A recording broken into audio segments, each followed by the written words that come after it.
and gentlemen, welcome to day 2 of the Intel Extreme Masters San Jose 2015. We're 15 minutes away until the tournament picks up again with the semifinals. But to wrap up what happened yesterday, have a little bit of a recap and whatnot, I have 3 guests joining me here on the desk. Of course, Saint Vicious, Sifa, and Doa. First time here on the desk. How are you guys? All well rested and whatnot? 2-day weekend, not too long. Yeah, not pretty bad. It's pretty short. I'm doing it. Did you see?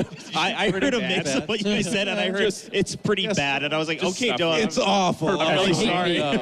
No, it's been really good. It was a really good day for NA yesterday, too. I mean, a couple 2-0s. Yeah. We needed that after Worlds, man. I mean, really. Yeah, we needed You gotta that. boost the spirits. As a CLG fan, I was like, oh, finally, they won again. Like, Well, one match. Let's not get ourselves here. Unicorns will love. Yeah, I mean, yesterday was definitely a good day for NA. Lots of questions were remaining about TSM and CLG. Like, you know, we don't know what to expect.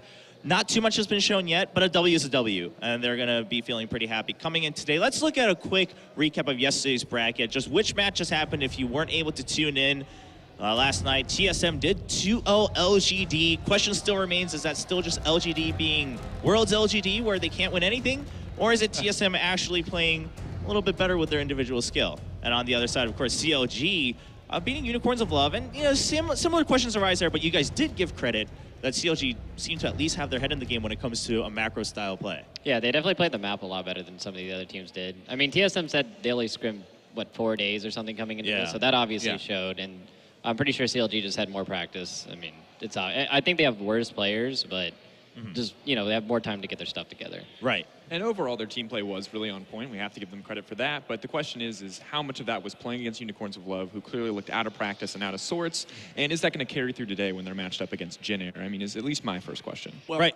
Again, we have like tons of questions right coming in today because we have two teams we haven't seen play yet in the tournament. Jin Air obviously getting their seed to the semifinals based on the regional strength of Korea, but it's kind of a new Jin Air team. And while this Jin Air team was pretty good in Korea over the course of the year, they were like slightly above average. It's again a fairly new mix of guys for this one, and can they beat this new mix of guys for CLG? So I think it's honestly going to be a really, really tough match to predict. Yeah, as you guys were mentioning, today we are going to see the two teams we didn't get to see yet in the tournament, Origin and Jin Air Green Wings. Like you said, Origin, of course, had that bye given their performance at Worlds. Right. They were given that seed coming into this weekend in San Jose. Jin Air Green Wings, after Fnatic couldn't make it anymore, they took that bye on the seed going in. You know, just being a dominant team still in the strongest region so far of League of Legends. But the questions remain, like the interview said yesterday, Jin Air not, you know, known as like a super strong team, just a team that always had potential. In some ways, to a lot of fans who may only know NA, they're kind of the CLG of Korea. Well, aren't they? Well, we all say that we don't know what to expect out of them. They're an unknown. Aren't they using the exact same roster that they used in the Kespa Cup? So we kind of did get a taste of what they're going to look like. And they also have a lot of practice on this current patch. And it was as that well. patch, yeah. Yeah, so I think they have more practice than any other team. And I don't think they're going to be a great, amazing team, because obviously we've seen what they've done, but I think they're going to be good enough to beat CLG. And historically looking at Jin Air, the biggest issue, when you look at the team as a whole prior to these roster swaps, was like they always have people who are in the top 5 positions in their, or in the top 5 players in their respective roles, but no one was really a standout carry. It was like 5 very supportive players, so as a result, you'd have these long, drawn-out, very slow games, and they'd start to risk throwing games away because they'd take it so late that one team fight could decide it. Now with Kuzan and So-On coming in, they're looking a little bit more aggressive, so if those players can coordinate, similar to what we saw from Chaser, GBM, and Trace in the top lane, we may have some more explosive performances and some more confident wins, but once again, a lot of question marks. So-On, overall, probably a mediocre performance in the Kespa Cup, put out a lot of pressure, but also risked a lot of things that were completely unnecessary. Yeah, I mean, you got to watch their performance throughout that Kespa Cup, and I agree, younger players for sure, a little bit newer to the scene, so, you know, if they feel like it, if they get into the groove, they're definitely going to go a little bit more all out than their veteran counterparts, but will they ever get to that point is a big question.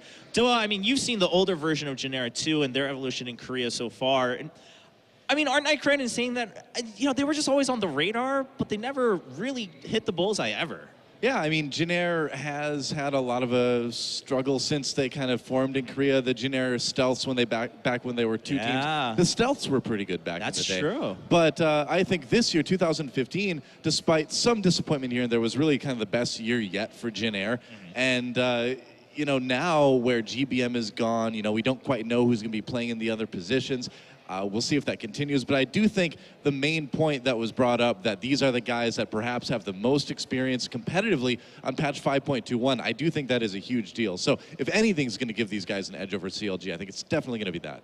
Okay, all right. So overall then, before we move on and talk about the first match coming up, do we think that Jenner still is dominant over CLG? Because I'm personally thinking that CLG has a pretty good shot at taking this match, and Saint's looking at me like I'm a fool. But what? Well, I mean, I feel like Unicorns Love gave people false hope.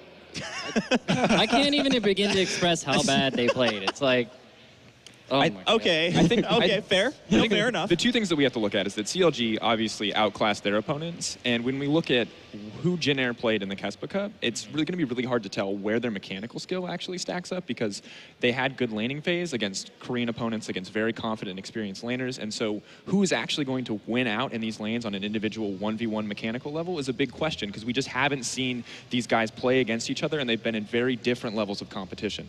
Right on. I think in League of Legends, you know, when in doubt, bet on Korea, right? But it's just what you do. But I don't know if you could call Jin Air going into this dominant over CLG. Right. I would say I expect them to win. Okay. But I don't know if it's going to quite be in dominating fashion. Right. I mean, maybe we'll see a 2-1 in that series, one way or the other. It could get pretty interesting. Now, the first match coming up, we got a taste of the new TSM lineup yesterday. Of course, lots of cheers from the crowd. Let's talk about Origin a little bit. Successful run at Worlds, for sure. Getting in the top 4, and they technically got knocked out by the eventual winners. Sure, it was a very one-sided match, but hey, your ending point was against SKT. It's SKT. Yeah, you can't complain. I mean, anyone who runs into SKT clearly in that tournament got knocked out. So at that point, how much are we looking forward to Origin playing? Does that leave them as a favorite in this tournament? Well, frankly, with the way Origin did at Worlds, if they can play the way they did then today, I think they're going to win the whole thing.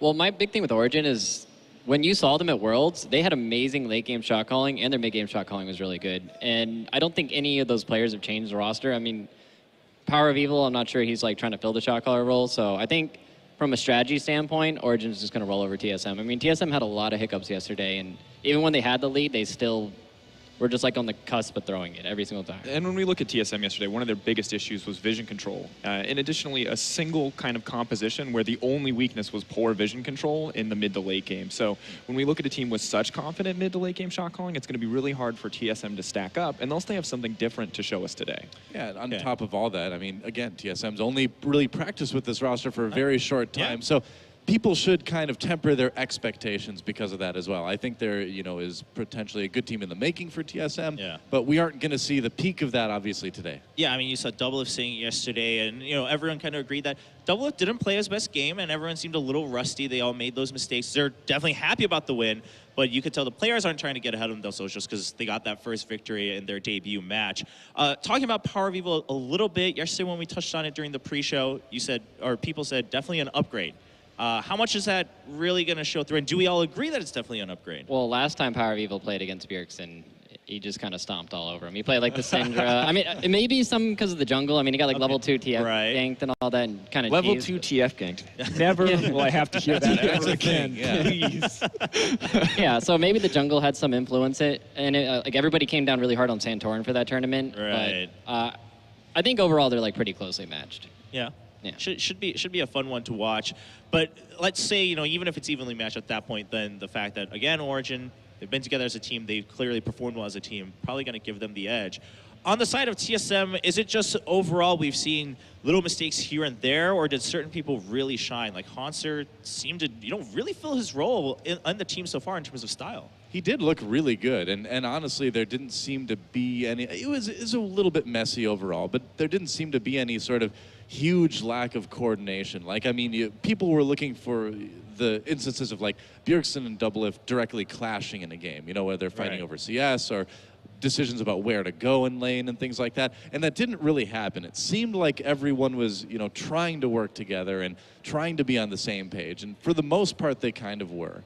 And I'm going to give credit to Bjergsen for that, because he's really who backed down. He played much more supportive style champions, much more willing to play around Doublelift. He said, Doublelift, you know, like you've got the ego, you can take this game, we'll build a composition around you. And it worked out very well. And maybe we'll see a transition today where Bjergsen steps up a little bit more, or maybe we'll see the same thing we saw yesterday, a more protect the Doublelift sort of focus. I mean, to a certain extent, I wonder if Bjergsen is kind of happy that that's happening, that he doesn't always have to be that carry player. I mean, I understand that everyone's kind of sick of hearing about SKT and whatnot, but one of their successes was that even though Faker's a superstar individual who can beat anybody 1v1, if he needed to, he would play things like Orianna, he would still have his super plays, but then he would support Bang, or he would support Mar in the top lane, or Impact back in the day. Well, I think the big thing to look at in this matchup, yesterday they had TBQ against Fenskar, and it was pretty obvious that was just a complete mismatch. And Hanser would just keep getting ahead. Like, he would get the level 3 kill every single time. And I don't think that's going to happen this time. I feel like Amazing's actually going to be able to push back and be ready for the counter gank. And